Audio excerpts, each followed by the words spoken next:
Hello everyone.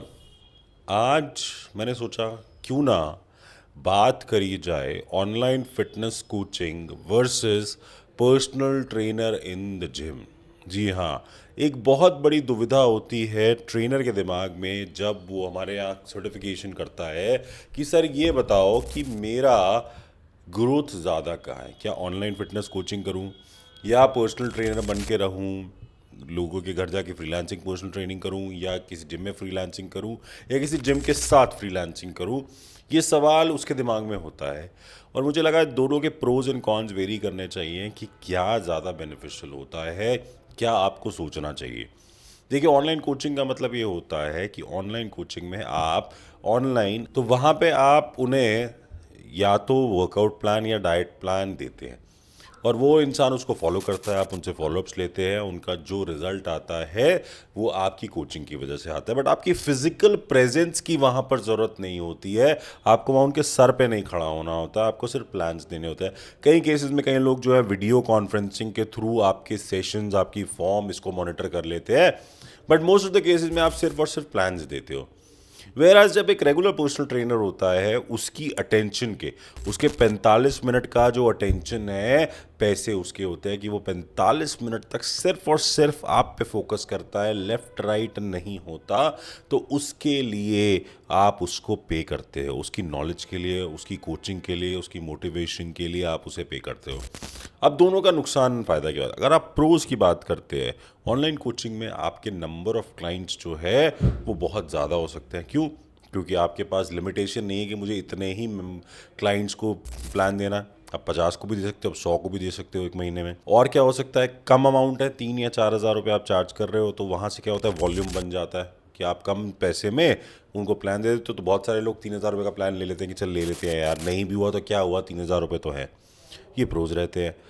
Cons क्या होते हैं कि आपकी ऑडियंस बहुत छोटी होती है, आपको एड्स चलाने पड़ते हैं, आपको अपनी वेबसाइट, अपना ऐप बनाना पड़ता है, आपको एक लैंडिंग पेज बनाना पड़ता है जहाँ पे आपकी क्वेरीज आए, आपको एक पूरा का पूरा मार्केटिंग कैंपेन रन करना पड़ता है ताकि ज़्यादा से ज़्यादा लोगों को ये पता चल सके कि आप क्या कर रहे हो।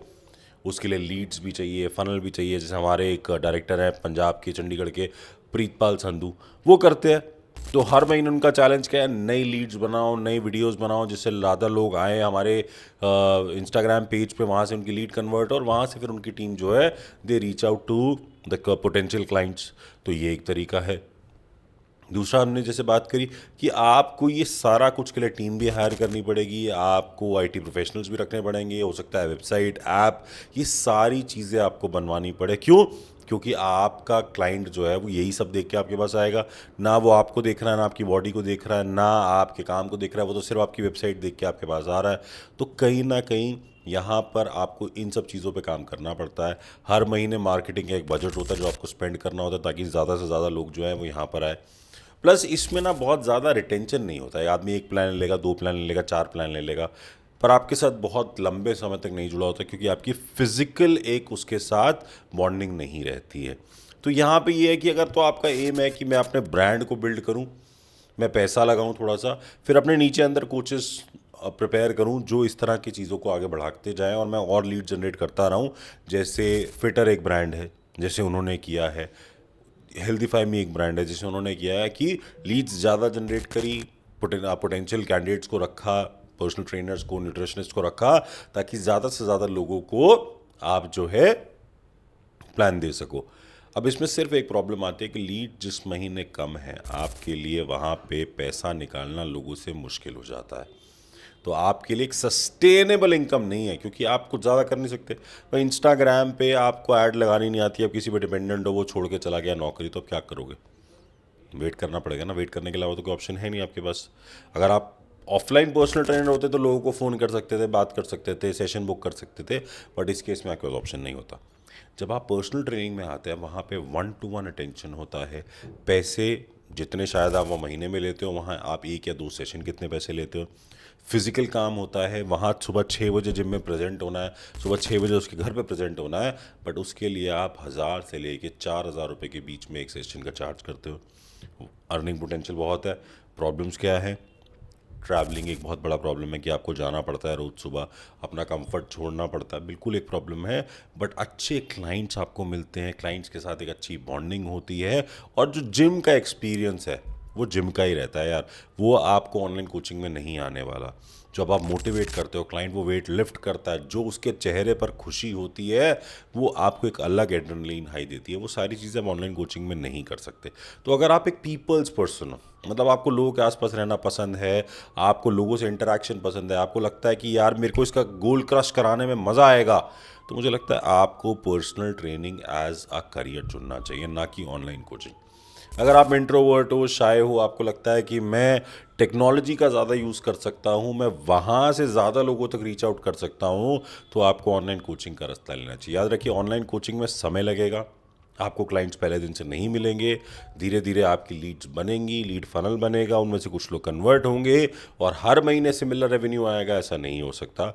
जबकि ऑफलाइन पर्सनल ट्रेनिंग में आपकी एक ऐसी रैपो बन जाती है अपने क्लाइंट के साथ कि अगर आपने क्लाइंट को बोल दिया कि सर आपके अभी 10 सेशन बाकी है पर मेरा टारगेट पूरा नहीं हो रहा, तो आप पेमेंट करवा दीजिए, तो मैं कह रहा हूँ 99% क्लाइंट्स जो हैं वो पेमेंट करवा देते हैं कि यार कोई बात नहीं, इसका टारगेट जो है वो पूरा हो जाएगा, कोई बात नहीं। तो इस तरह की चीज़ें जो हैं वो आपको हेल्प करती है, इस तरह की जो चीज़ें हैं वो आपको ग्रो करने में हेल्प करती है। कई लोग इन दोनों का कॉम्बिनेशन भी करते हैं कि सुबह शाम ऑनलाइन ऑफलाइन पर्सनल ट्रेनिंग कराते हैं और दोपहर के समय में अपने क्लाइंट्स को ऑनलाइन प्रोग्राम्स वगैरह भेज देते हैं। तो मुझे लगता है इससे बेटर कुछ नहीं हो सकता कि आप जो पीक आवर्स है उसको ऑफलाइन कोचिंग और ऑफलाइन ट्रेनिंग के लिए यूज़ कीजिए, और जो ऑफ पीक आवर्स है जैसे कि दोपहर का जो समय 12 से 4, 12 से 5, जब बहुत ज़्यादा लोग एक्टिव नहीं होते, तब ऐसे क्लाइंट्स को अपने plans, nutrition plans, workout plan बनाकर भेजने का काम कीजिए। अगर आपके भी इससे रिलेटेड कुछ सवाल है तो नीचे ज़रूर पूछिए। और हमारा नया batch diploma in personal training and nutrition का शुरू हो रहा है, उसकी डिटेल्स भी अभी आपको आपकी स्क्रीन पर दिख रही होंगी। जल्दी से कॉल करके किसी भी सेंटर में, हमारे 7 सेंटर्स हैं, किसी भी सेंटर में जाकर आप अपना एडमिशन करवा सकते हैं।